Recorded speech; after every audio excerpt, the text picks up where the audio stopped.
446 میں آ کر شیعوں کی حکومت کو ختم کیا تغرل بیگ سلجوکی نے۔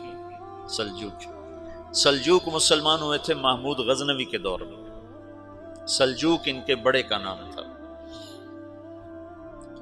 تو ایک دفعہ محمود غزنوی نے سلجوک سے پوچھا اگر مجھے تیری مدد کی ضرورت ہو تو کتنے آدمی پیش کر سکتے ہو؟ تو اس نے ایک تیر دیا، کہا یہ ایک تیر ہے میرا، کسی کو یہ تیر بھیج کر میرے علاقے میں بھیج دو تو چند گھنٹوں میں 1,00,000 تلواریں تیرا پہرا دینے کے لیے تیار ہوں، میرے پاس اتنی طاقت ہے۔ تو یہ سلجوک کی نسل میں تھا تغرل بیگ۔ اللہ تعالیٰ نے جب عرب زوال کا شکار ہو گئے اور ضعف کا شکار ہو گئے، جیسے بڑھاپے کا کوئی علاج نہیں، جب قوموں پہ زوال آتا ہے تو اس کا بھی کوئی علاج نہیں، پھر اور قوم کو جگہ ملتی ہے۔ جیسے بڑھاپا ایک فرد پہ آتا ہے، ایسے بڑھاپا قوم پہ آتا ہے۔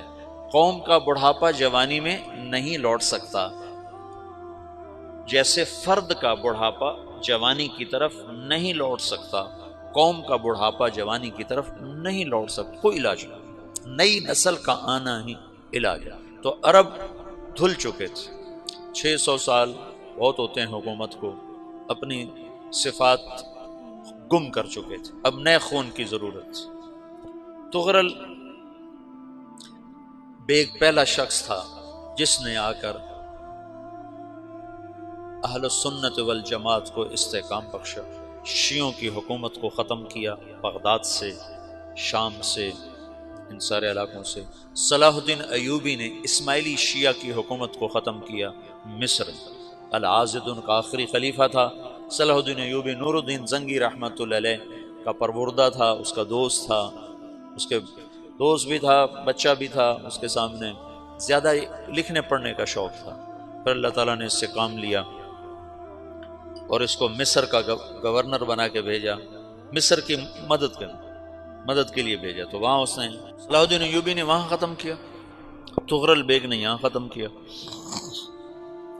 تو پھر سلجوق جو تھے نا یہ اقتدار میں آئے، ادھر ختم ہو گئی سلطنت بنو عباس کی، مصر ایک چھوٹی سی ترکوں کی سلطنت، تو اللہ تعالیٰ پھر مرکزیت کے لیے ایک نظام چلایا۔ دو لشکر آپس میں لڑ رہے ہیں ایک میدان میں، ایک جنگلی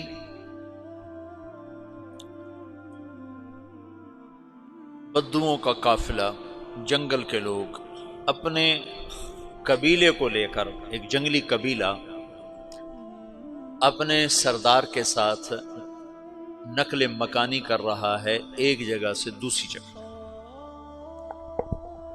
اللہ کا نظام کہ یہ لوگ چلتے چلتے چلتے اس وادی میں پہنچ گئے جہاں جنگ ہو رہی ہے، دو لشکر آپس میں لڑ رہے ہیں۔ جب یہ وہاں پہنچتے ہیں تو ایک لشکر کے قدم اکھڑ رہے ہیں اور دوسرا غالب آ رہا ہے۔ ان کو نہیں پتا شکست کھانے والے کون ہیں اور فتح پانے والے کون ہیں، ان کو نہیں پتا۔ اس جنگلی قبیلے کے سردار کا نام بھی تغرل ہے، تغرل۔ تو یہ سردار کہتا ہے جو شکست کھا رہے ہیں ان کی مدد کرو، کچھ پتہ نہیں کون ہے، کہتا جو شکست کھا رہے ہیں ان کی مدد کرو۔ تو 400 وحشی جنگلیوں نے فاتح لشکر کے پیچھے حملہ کر دیا۔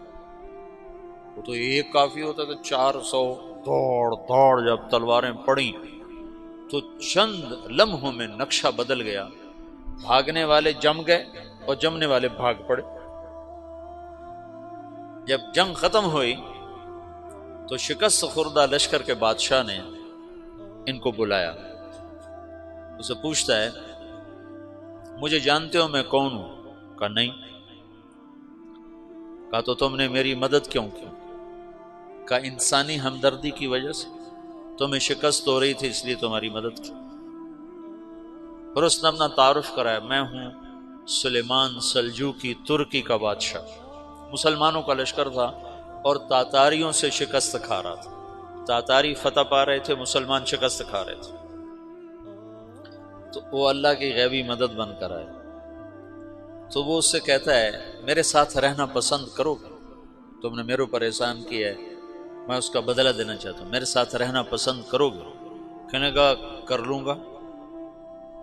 تو اس نے اس کو لے کر ترکی آیا، اور استنبول اس وقت روم کی حکومت میں تھا، اسے فتح کیا اس تغرل کے آگے چوتھے پانچویں پڑپوتے محمد فاتح نے۔ تو یہ استنبول ہے، یہ ترکی ہے، بیچ میں ایک چھوٹا سمندر ہے، یہاں ایک جاگیر ہے۔ تو سلطان سلیمان کہتا ہے یہ جاگیر تجھے وقف ہے، ادھر سے رومی مجھے تنگ کرتے ہیں حملے کر کر کے، تو میرا دفاع کرتے رہنا، یہ جاگیر تیری۔ یہ اس جاگیر پہ اس نے اپنے قافلے کو آباد کر دیا، اپنے قبیلے کو، اور ایک چھوٹی سی حکومت بنا لی، جو ایک صوبہ سمجھو سلمان سلجوقی کا، وہ ایک چھوٹا سا صوبہ ہے۔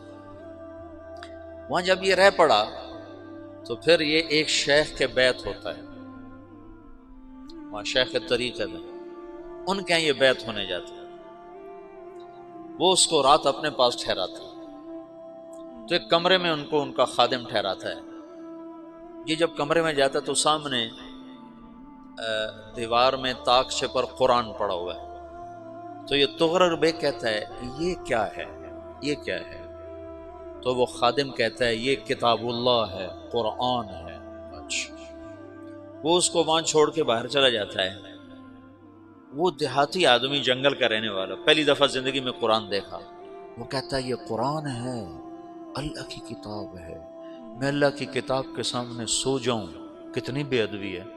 تو اس نے ایسے قرآن اٹھایا اور سر پہ رکھ لیا اور کھڑا ہو گیا، ساری رات قرآن سر پہ رکھ کے کھڑا رہا۔ رات کے پچھلے پہر اس کو خواب آیا،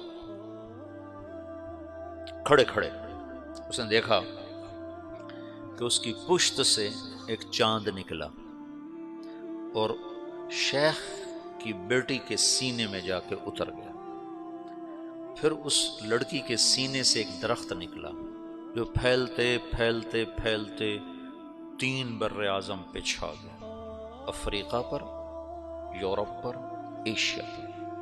پھر اس کی آنکھ کھل گئی، وہ کھڑا ہوا ہے، تو اس نے صبح یہ خواب اپنے شیخ کو سنایا، تو انہوں نے اپنی بیٹی اس کے نکاح میں دی تھی۔ اس بیٹی سے ایک بچہ پیدا ہوا، تغرل بیگ نے اس کا نام رکھا عثمان، عثمانی ترک نام سنا ہوا، جو میں نے کل بتایا تھا کہ 1924 میں وہ خلافت ختم ہوئی۔ تو ایک بیٹا پیدا ہوا عثمان۔ عثمان نے پھر ایک نئی اسلامی حکومت کی بنیاد رکھی جو 1924 تک چلتی رہی، کوئی 800 سال یہ حکومت چلی۔ تو حکومت کا شیرازہ بکھرا، لیکن پھر جڑ جاتا تھا، اور وہ قرن اول والا جوڑ کبھی نہ پیدا ہوا، ٹکڑے بن گئے۔ ان ٹکڑوں میں اللہ لوگ پیدا کرتا رہا جو دعوت دیتے رہے، دعوت زندہ رہی۔ جو تربیت کا نظام تصوف کے ساتھ تھا، اب وہ تبلیغ کے ساتھ۔